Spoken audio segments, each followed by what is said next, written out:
So imagine you go out to like a really high-end sporting goods store, right? Okay, I'm with you. And you buy this incredibly expensive pair of professional running shoes. You take them home and you just put them on a display shelf in your living room. Just on the shelf, not wearing them at all. Exactly, never wearing them. Yeah. But for the next 10 years, at literally every dinner party, you introduce yourself by saying, I am a runner. Oh, wow. Yeah, we would immediately call that absurd. I mean, they're completely confusing the name tag with the actual sweat. Right. But here is the wild part. When it comes to ancient texts or foundational philosophy or even these deeply held spiritual labels, we accept that exact same premise almost every single day. We really do. It's so common. We grab a translated word, we treat it like a static noun that we can just put on a shelf, and we completely strip away all the ongoing action required to maintain it. Which is pretty much the absolute definition of linguistic muddy waters. And honestly, it's the perfect place to start today's deep dive. Welcome in, everyone. I'll be your host today. And I'll be your resident expert breaking down the linguistic side of things. We are so thrilled you're joining us today because we are looking at something you sent us, and it is incredibly focused, like laser focused. Yeah, we're zooming all the way in today. We're looking at a submission you shared titled The Essence of Submission in Sura Fussilat. And we are specifically examining just a single verse, Sura Fussilat 41.33. Just one verse, but it packs a massive punch. What makes this so compelling is that the entire document you sent us hinges on a very distinct, very rigorous question about translating a single word. Right. The core mystery we are investigating today, based directly on your notes, centers on the word Muslimum. Yes. When the verse uses this word, does it refer to the capitalized Muslim label, like a static identity or a demographic checkbox on a census form? Or does it mean the active, ongoing state of being someone who submits? It is a brilliant question to ask of any text, honestly, Yeah. because it changes the entire gravitational pull of the sentence. It totally does. Okay, let's unpack this, because before we can even attempt to answer that deep linguistic question about the word Muslimum, we really have to look closely at the architectural framework of the sentence it lives inside. Yeah, we definitely have to establish the parameters first. So let me just read the exact translation of the verse that was provided in the source text. Go for it. It's framed as a rhetorical question. It says, "Who speaks better than one who calls to God and does good works and says, I am surely of those who submit."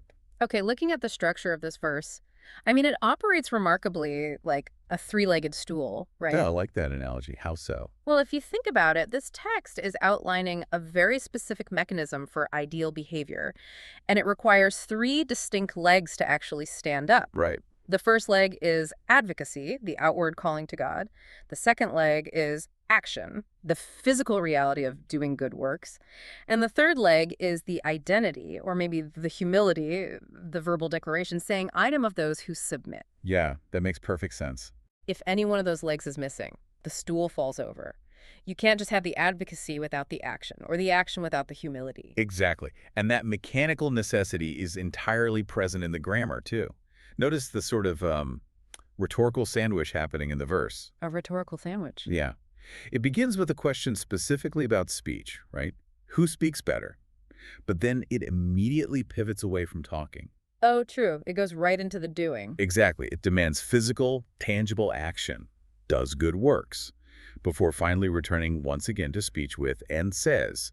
It's a classical rhetorical device, but it serves a deeply psychological purpose. Which essentially means the text is inherently suspicious of the very speech it's asking for, unless there's physical proof to back it up. Yes, speech without action is incredibly cheap, and the text seems to know that instinctively. It's establishing a baseline rule, then. The highest form of speech isn't just talking. No, not at all. The best speaker is defined entirely by what they do in the middle of their sentences.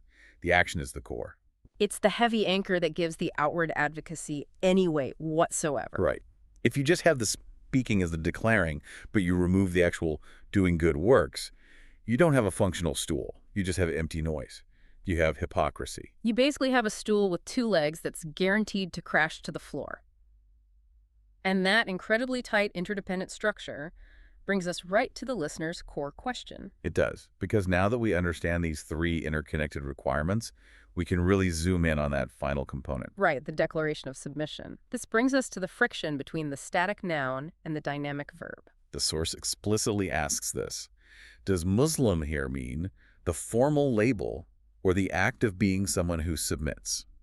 Is it a proper noun you just inherit, or is it a descriptive phrase capturing this physical and spiritual act of yielding? Yeah, that's the tension. But let me push back on that interpretation for a second, because if the text wanted to signify a pure ongoing action, it could have just used an active verb phrase, right? Like something translating to, I am submitting right now. Sure, grammatically it could have done that.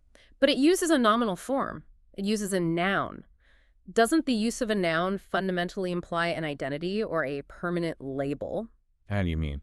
Well, if I say I am a teacher, I'm using a noun to describe my permanent demographic category.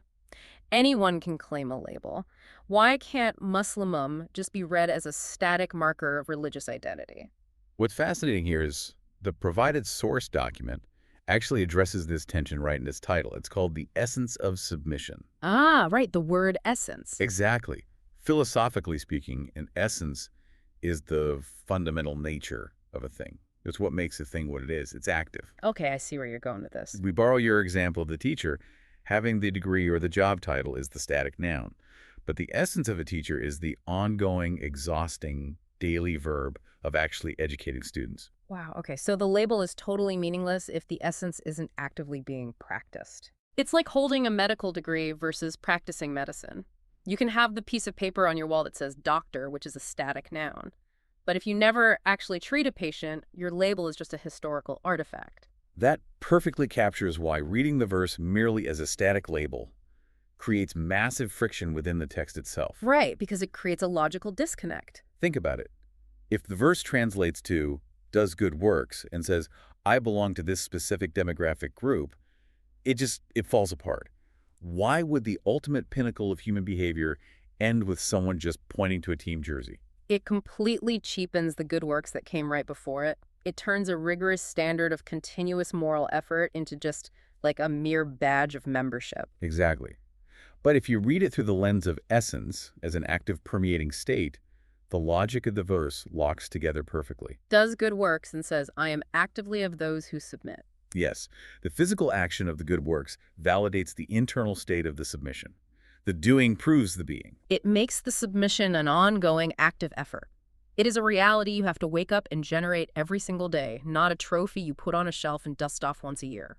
It's the difference between a past tense acquisition and a present tense reality. Okay, but if we accept that the truest meaning leans toward this active state of submission rather than a static label, it brings up a glaring mechanical question. Which is? Why does the verse specifically require the person to say it out loud? That is the crucial pivot in the text, and it's where the psychology of the verse gets incredibly sophisticated. Because look at the exact wording in the notes you shared with us. It doesn't just say, one who calls to God, does good works, and submits. It explicitly demands vocalization. And says, I am surely of those who submit. Right. If submission is a deeply internal state validated by your physical actions, why force that internal state out into the open air? Why the forced vocalization? Well, let's look at the specific phrasing of that vocalization. I am surely of those who submit. The first thing that should jump out is the grammatical collective. It's not an isolated individualistic claim. Exactly. It isn't just a person standing alone saying, I submit. Yeah. It is an explicit alignment with a wider group of those who. Oh, wow. It entirely recontextualizes the rhetoric. You go from a solitary individual making a claim about themselves to placing yourself firmly inside a community of other people who are engaged in the exact same struggle. It binds you. Even if the act of yielding your will is deeply personal and internal, speaking it in this highly specific communal way tethers you to a collective. Which taps directly into the psychological mechanism of accountability, doesn't it? Like cognitive consistency. Say more about that. Well, when humans hold a private intention entirely in their heads, it's highly malleable. If I internally decide, I'm going to be a more patient person today, but then I lose my temper, I can easily justify it to myself. Because no one else knew about the goal in the first place. Right. I can ignore it or change the parameters. But the moment I verbalize it, especially if I verbalize that I am part of a collective holding this specific standard, I've created a psychological tether. You've made a public commitment. And humans have a deep-seated neurological need for cognitive consistency. We really do. We hate feeling like hypocrites. Exactly. Once we publicly declare a state of being, we feel immense internal pressure to align our actions with that declaration. So the spoken word at the end of the verse isn't just reporting on the internal state, it's a structural safeguard. It is a psychological mechanism designed specifically to ensure that the good works in the middle of the verse actually continue. If we connect this to the bigger picture, this spoken, humble declaration is the ultimate bridge that resolves the tension of the entire verse. How so? Think about the trajectory of the three-legged stool we discussed earlier.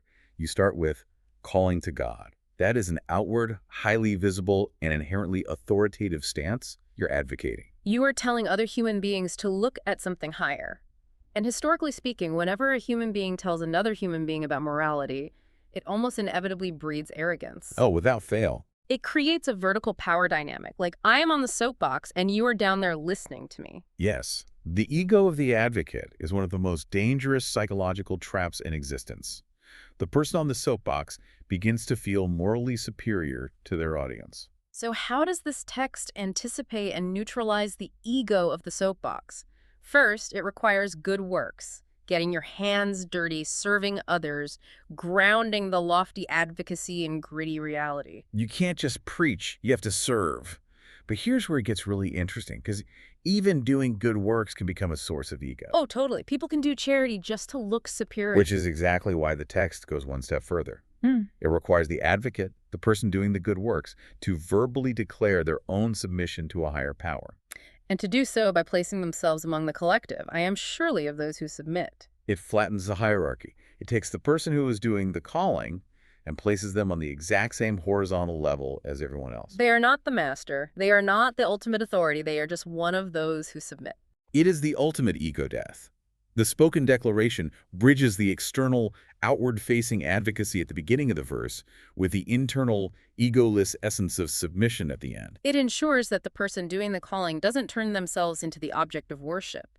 They are just a fellow traveler in the collective struggle. Which completely validates why translating Muslim as a static demographic label is so catastrophic to the meaning of the text. It really is. If you read it merely as a tribal name tag, like I'm a member of this specific group, you miss that entire psychological journey. You miss the structural safeguard against arrogance. You just end up with a person standing on a soapbox wearing a team jersey, feeling superior to everyone not wearing that jersey. The label interpretation flattens the multidimensional architecture of the verse into a single flat line. It bypasses the requirement for cognitive consistency. It ignores the defense mechanism against ego. And it turns a rigorous standard of continuous spiritual effort into a cheat badge of membership. So what does this all mean for how we read texts like this moving forward? Because we started by looking at a tiny excerpt, right? A single verse from Sura Fussilat. Just one verse. And through the notes you provided and this central, rigorous question, we watched how one single word completely changes the ecosystem of the text. It demands a shift in how we process language. It requires moving from static assumptions to dynamic realities, from nouns to verbs, essentially. Right. It's about recognizing that foundational texts rarely offer us a comfortable place to rest. They usually offer us a demanding way to walk. Reading Muslim not as a capitalized static label, but as the active state of someone who submits, transforms the verse entirely. It goes from being a simple identity badge to a continuous active requirement, one that is deeply, inextricably intertwined with doing tangible good works. And neutralizing our own ego when we engage in outward advocacy. It's the stool where all three legs are functioning simultaneously to keep the whole thing standing upright. This really raises an important question about how we view our own identities, too. Looking past superficial labels to find the essence of an action, as the title of the source suggests, uncovers a much more demanding standard of behavior. It forces a constant internal audit. Exactly. Are my words matching my actions, and are my actions reflecting my essence? Or am I just admiring my running shoes on the shelf? I really have to commend you, the listener, for sending this in and prompting this analysis, because it is so easy to read right past a word we think we already know. Especially a word that carries so much modern cultural baggage. It takes a profound amount of curiosity to stop, strip away the assumptions, and ask, wait, what is the fundamental linguistic nature of this concept? Am I just accepting a label, or am I engaging in an action? It's an analytical lens that you can apply to almost anything we read or any identity we claim about ourselves. It prevents us from getting lazy with our language. Which in turn prevents us from getting lazy with our ethics. Exactly. And as we wrap up today's deep dive, I want to leave you with one final thought to mull over on your own. We've talked a lot today about how this verse moves from static assumptions to active, ongoing realities. Yeah. We've established that the true meaning here is about the physical and spiritual effort of someone who actively submits, rather than someone who just inherits a label. So think about that exact moment the verse requires, the moment you speak the words out Oh, loud. yeah, the vocalization. If the truest form of this concept is an active, ongoing submission, rather than a static label you simply acquire, does the exact moment you declare it out loud actually mark the beginning of the hard work rather than the finish line of the journey?